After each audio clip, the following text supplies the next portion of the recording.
अस्सलाम वालेकुम नाज़रीन, हेडक्वार्टर फाकत लाइफ ट्रोक। मैं हूं आपका होस्ट और मेरे साथ है मोहम्मद दानिश शहजाद राजपूत।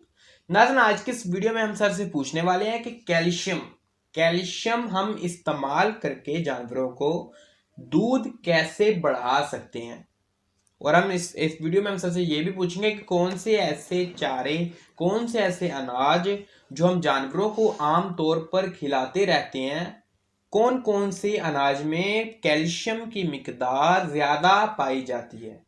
और इस वीडियो में हम ये भी सवाल करेंगे कि प्रेग्नेंट गाय को, प्रेग्नेंट भैंस को हमें कैल्शियम की मिकदार कितनी देर बाद शुरू कर देनी चाहिए और कितनी कितनी इस्तेमाल करवानी चाहिए। जी तो नाजरीन, अभी हम सर से पूछते हैं इन तमाम सवालात के जवाबात। पर उससे पहले अगर आपने हमारे चैनल को सब्सक्राइब नहीं किया हो तो सब्सक्राइब कर लें, क्योंकि हमारे चैनल पे आपको जानवरों के मतलब बहुत सी मालूमात मिलती रहती है। जी सर, कैल्शियम से सर दूध कैसे बढ़ाया जा सकता है, पर उससे पहले सर आप बता देंगे कौन से ऐसे चारे हैं, कौन से ऐसे अनाज हैं जो हमें जानवरों को खिलाने चाहिए और उनसे हमें चाहे फ़ायदा जितना भी होगा लेकिन होगा। देखिए साम भाई, दूध बढ़ाने के लिए कैल्शियम एक ज़रूरी सोर्स है। अगर जानवर के अंदर कैल्शियम कम होगा तो जानवर कमज़ोर होगा। दूध हालांकि वो ताज़ा सुहा हुआ है, लेकिन दूध अपनी कैपेसिटी के ज़रिए दे रहा है आपको, लेकिन जानवर के अपने अंदर उसके कैल्शियम और फास्फोरस कम है तो वो दूध तो देगा लेकिन खुद ब खुद कमज़ोर होता जाएगा।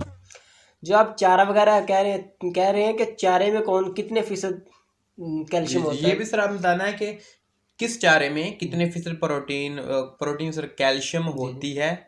और सेकंड थिंग इज दैट अनाज कौन से अनाज में ज्यादा प्रोटीन होती है, कौन से अनाज में ज्यादा प्रोटीन लेवल। देखो साम भाई, अगर बात की जाए कैल्शियम की, तो कैल्शियम में अगर ज्वार आ रहा है, सफ़ेद ज्वार 2-3 किस्म की होती है, लेकिन वाइट रेड कलर की भी आ रही हैं और वाइट कलर की भी आ रही हैं, लेकिन जो वाइट कलर की ज़्यादा बेटर होती हैं दूध के मामले में। जी, जो रेड कलर की आ रही हैं, वो अगर आपके पास फैटरिंग वाले फार्म है आपका तो वो रेड कलर आपका वो कर ले। लेकिन अगर आप दूध के लिए आपके जो आपने ज्वार बीजनी है तो आप वो वाइट कलर की इस्तेमाल कर सकते हैं। वाइट कलर की ज्वार हम इस्तेमाल करवा सकते हैं एज अ चारा डेयरी फार्मिंग के लिए।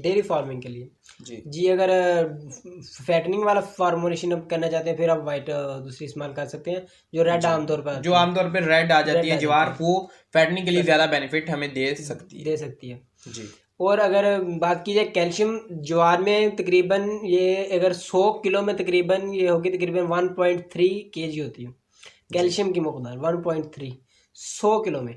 वो इसी तरह जौ में ज़्यादा होती है, जवे में ज़्यादा होती है, जवी में ज़्यादा होती है, बरसन में इसकी मकदार सिर्फ और सिर्फ 0.6 होती है कैल्शियम की।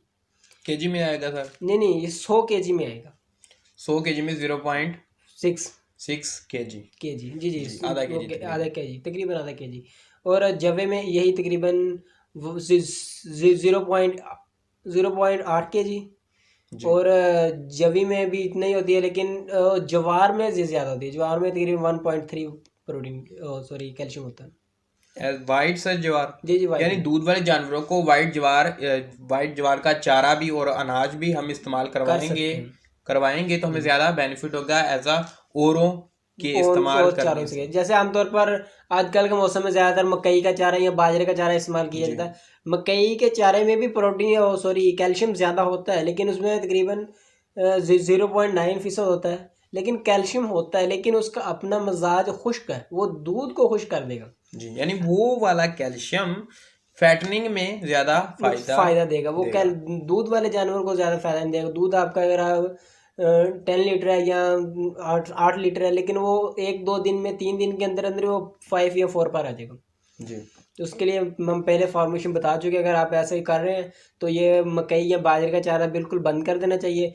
उसके लिए जो फॉर्मेशन हम बताएंगे वो इस्तेमाल करें, इंशाल्लाह बेहतरीन रिजल्ट होता है।